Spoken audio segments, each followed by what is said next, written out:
Hi, I'm Steve Clemons, and I have a question.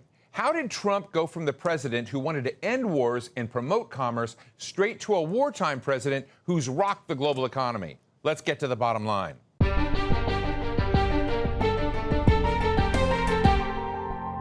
In his first 100 days, U.S. President Donald Trump argued for the need to reach a peaceful resolution with Iran and sent envoys to meet with Iranian negotiators.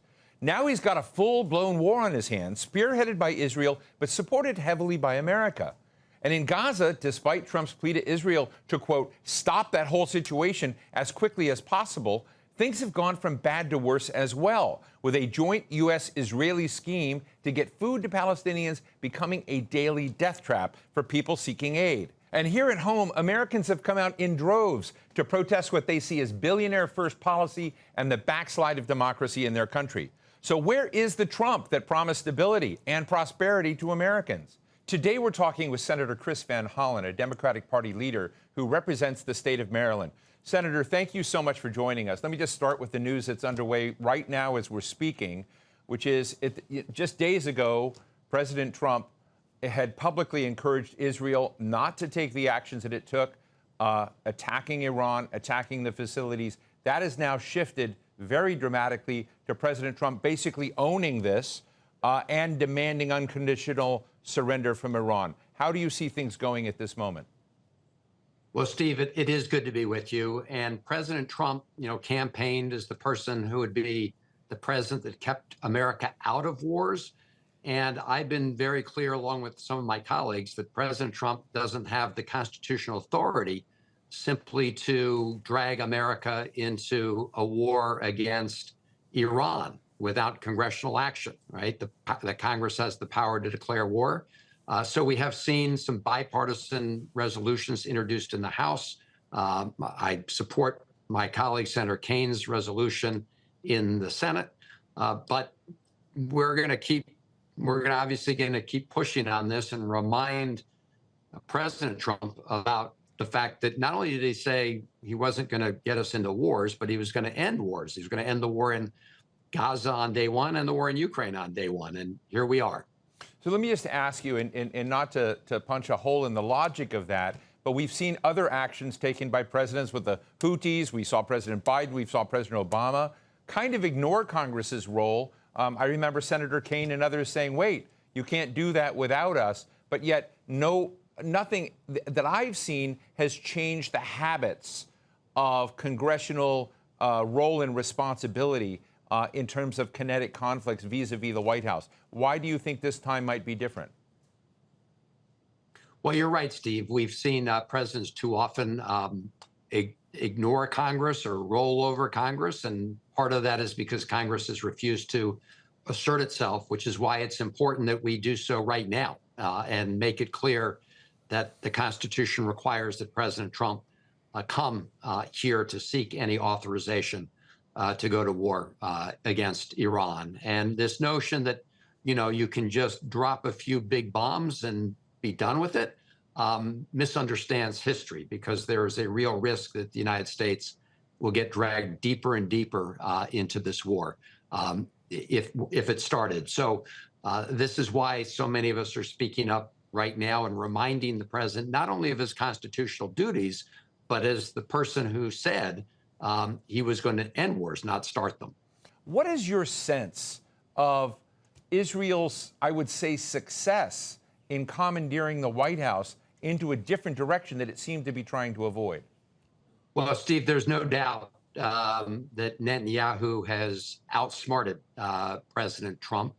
President Trump has gone from taking the positions you just described to essentially making his administration a subcontractor, a junior partner to President Netanyahu's objectives in the Middle East. You would think at the very least at a moment like this that President Trump would work harder to end the awful situation in Gaza, the absolute humanitarian catastrophe there, help bring back the remaining hostages.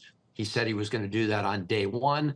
You would think at a moment when he was essentially supporting, actively supporting, and maybe thinking of getting involved with Prime Minister Netanyahu against Iran, that he would at least take the time and make the effort to deal with the situation in Gaza. And yet, what we've seen is a pattern where President Trump doesn't want to put any pressure on Prime Minister Netanyahu. You're right, when he took his trip to the Gulf states, there were actions he took that didn't deal directly with Prime Minister Netanyahu, but he hasn't been willing to put any pressure, use any American influence to address what should be, I think, American concerns, including this humanitarian disaster in Gaza and the return of the remaining hostages. Do you sense that there's something tectonically changing more broadly among these other Middle East players? Or is this a kabuki act where a lot of people are essentially supporting Israel taking out what it can of Iran's aspirations and leadership?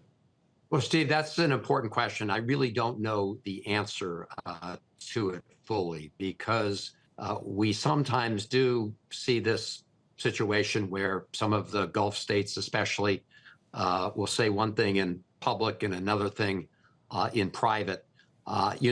President Trump took his whole trip to the UAE and Qatar and Saudi Arabia and really said virtually nothing about Gaza.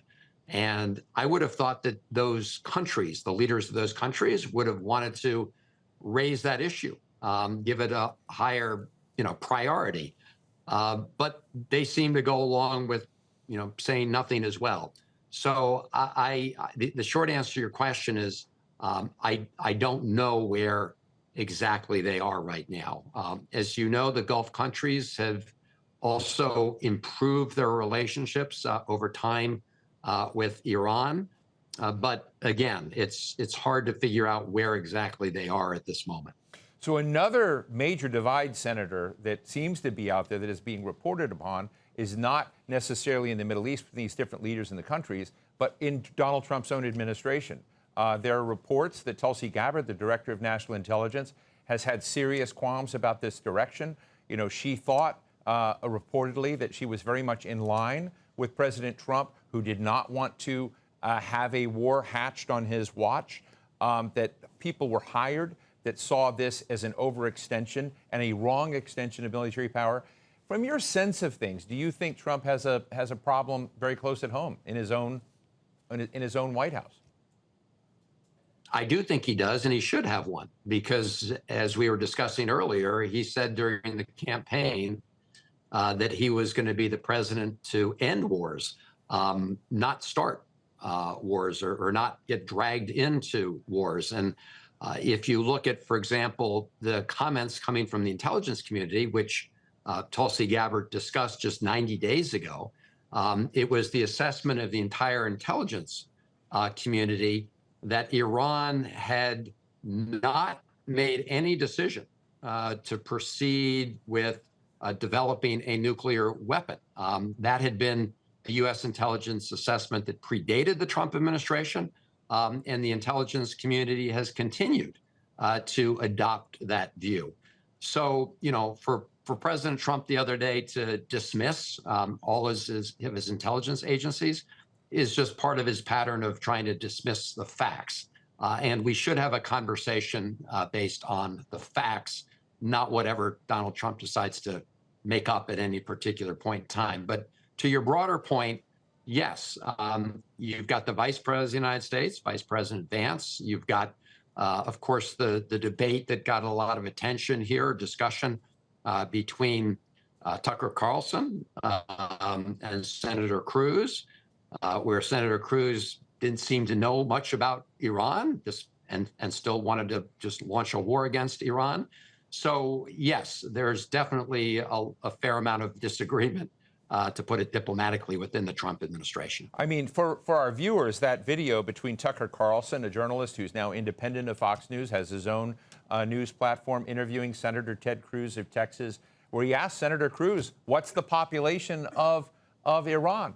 And Senator Cruz had no idea. It's 92 million people. Iran is a big nation, a consequential nation with a lot of people there, and a lot of weight in the world in particular. So it was one of those striking things that, as much as senators have kind of weighed in on one way or another about regime change, and it raises the question, Senator, about Donald Trump talking publicly through True Social about potentially assassinating the supreme leader of Iran and saying, don't worry, we're not going to do it, but we know right where you are. Have you ever seen anything like that in your career?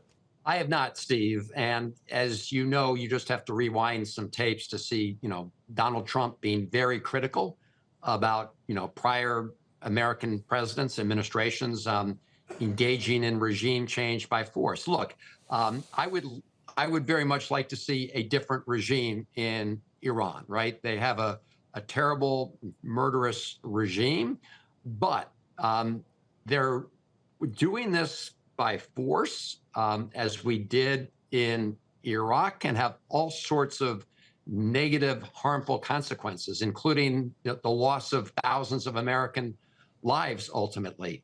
And so you're right, history is important. I mean, I opposed the war in Iraq. We were going to go into Iraq because of the weapons of mass destruction. They turned out not to be there. There's no doubt that Iran has a nuclear enrichment program, but as the intelligence community has said, there's a big difference between having enriched material and having it weaponized and making the decision to go from one to the other. So I think the lesson of Iraq is be careful what you get yourself into, because there are a lot of people who thought that was going to be literally a cakewalk. I think I'm quoting some of the Bush administration folks from the time. Let me turn our sights for a moment to another topic that you've spoken quite a bit about recently, and that is the humanitarian situation and the plight of the people in Palestine and in Gaza. But I think it's more broadly in Palestine. But in Gaza, you said that the United States is currently complicit in the starvation of citizens of Gaza. Tell us more. Well, I think the United States is, because we have the ability to influence the Netanyahu government to change that situation. The United States has provided billions and billions of dollars of weapons and support to the Netanyahu government. And yet right now we're seeing a situation where the Netanyahu government continues to use food as a weapon against civilians in Gaza. This latest, organization called the GHF, Gaza Humanitarian Foundation, has set up very limited sites. I think they're up to maybe 4 sites for food distribution. Compare that to the 300 sites that the international humanitarian organizations had set up, and even that was not sufficient and not enough. Look, you have people in the Netanyahu government who've been very clear that their ultimate goal is essentially to depopulate Gaza of Palestinian civilians. I mean, this is what people like Ben-Gvir and Smotrich have talked about. They talk about it as if it's the voluntary, expulsion, voluntary deportation of these individuals. But if you're denying people food and shelter, and even Netanyahu said we're bombing all the homes so that nobody will have a place to come home to.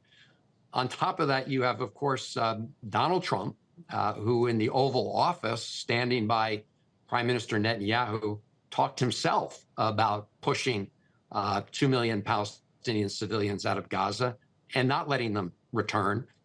That is ethnic cleansing by another name. And so the United States is complicit in all of this. And even as we all in the world watches what's happening between Iran and Israel, we really do need to deal with this humanitarian disaster in Gaza and get the hostages returned. So, Senator, there's another dimension to these aid sites, these 4 that you've said from the Gaza Humanitarian Foundation, is that many people in Palestine and observers are calling them death traps, that as they go to them, you're having Israeli snipers and attacks on those people that are going to those sites, is setting up, a way, here's the bait, please come to the bait, and people have been killed every day in these. I guess my question is, we're seeing this on television, we're seeing this on social media in live form. I mean, there's no absence of visuals of people being killed and shot. And I hear your voice out there, but I guess where are the other voices of concern just about innocent people being killed who want to get food aid? Well, I think the United States is complicit. I also think silence is complicit. complicity here because we do need people speaking out. As you just said, in the last 48 hours, I think we saw another 60 Palestinian civilians who were killed, many more wounded, simply trying to get food to feed their families. These have become death traps. And what President Trump should be doing right now is immediately demanding that international aid organizations be able to resume delivery of humanitarian assistance to people in Gaza. Instead, he is going along with this the Netanyahu government's approach here. Look, I was giving his envoy, Steve Witkoff, a big opportunity, trying to give him some leeway to, move forward in these negotiations. But as of today, they're 0 for 3. I mean, the war in Ukraine is ongoing.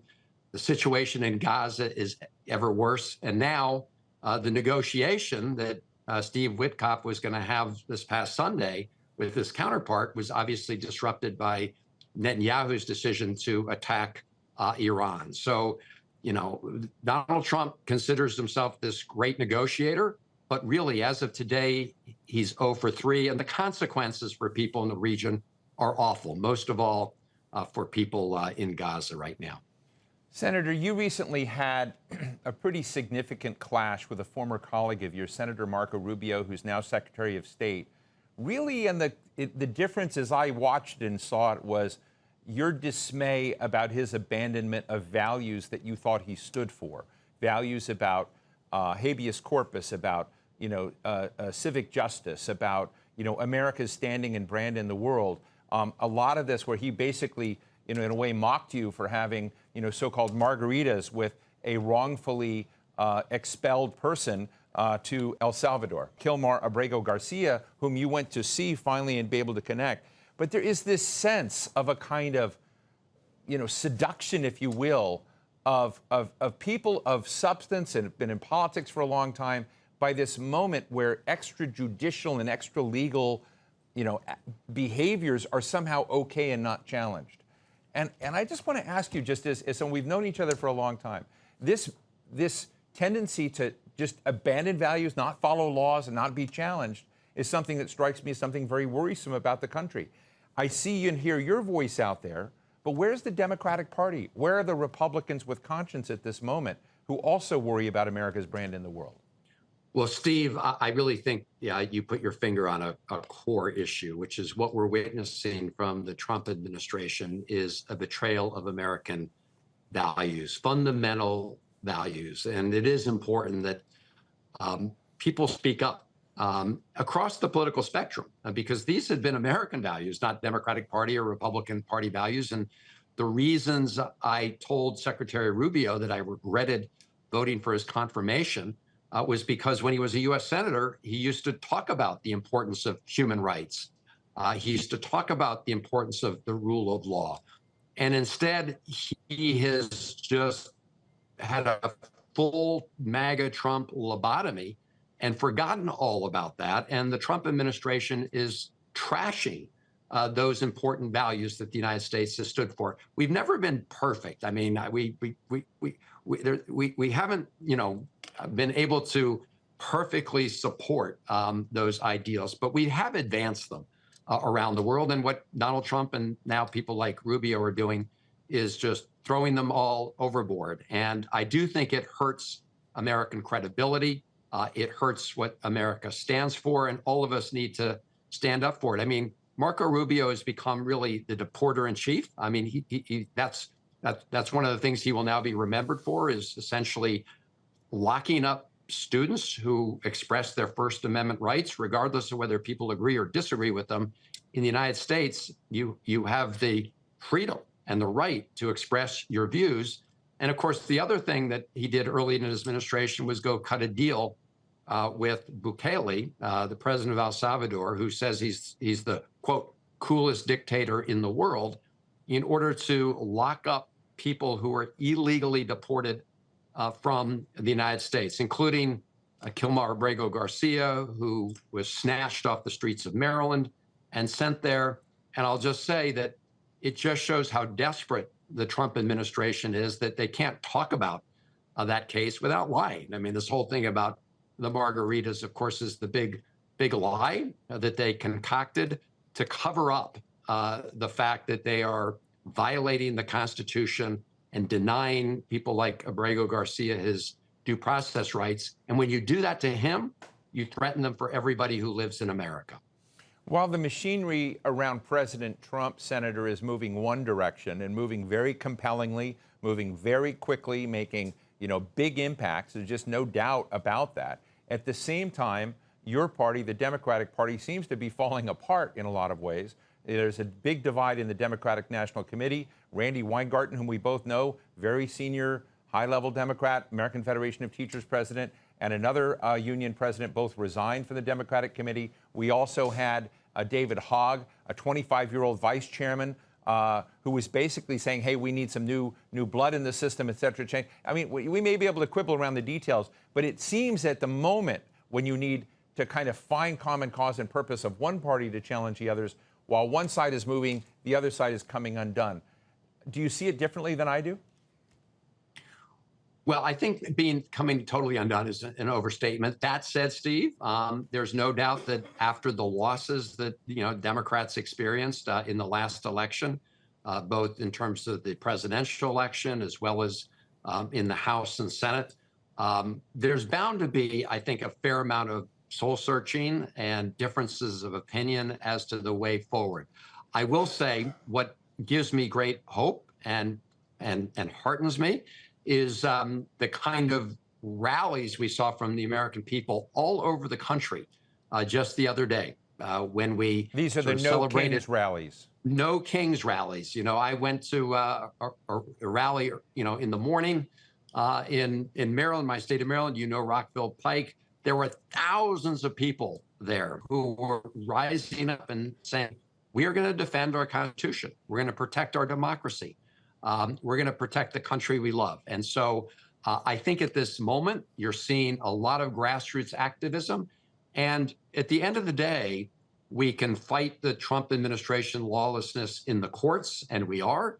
We can fight it in Congress, and we are, although it's hard when you don't have the majority. We need to push even harder. But at the end of the day, it is we the people. And that's why seeing this huge turnouts around the country, more than 2,000 gatherings in the 50 states on No Kings Day, really gives me hope. It's the sort of Democratic small d antibodies coming out to try to protect our Constitution and our country. Well, we appreciate your candor and we appreciate your time. Senator Chris Van Hollen from Maryland, thank you so much for being with us today. Good to be with you, Steve. So what's the bottom line? As we speak right now, a major storm is brewing in the Middle East. Iran and Israel are wreaking havoc on each other, and U.S. President Donald Trump has literally said, no one knows what I'm going to do. Over the last few days, Trump has gone from distancing himself from Israel's attack to owning it and to encouraging it and even threatening Iran's Supreme Leader Ali Khamenei. What's clear is that nations are just crashing through inhibitions about war very rapidly. No one knows whether this is going to escalate into a much larger, nastier, globally consequential conflict, or whether the flames of war can still somehow subside. Just weeks ago, Trump was in the region talking about modernization and growth and stability. Well, so much for that. Now that vision seems to be quickly fading away. And that's the bottom line.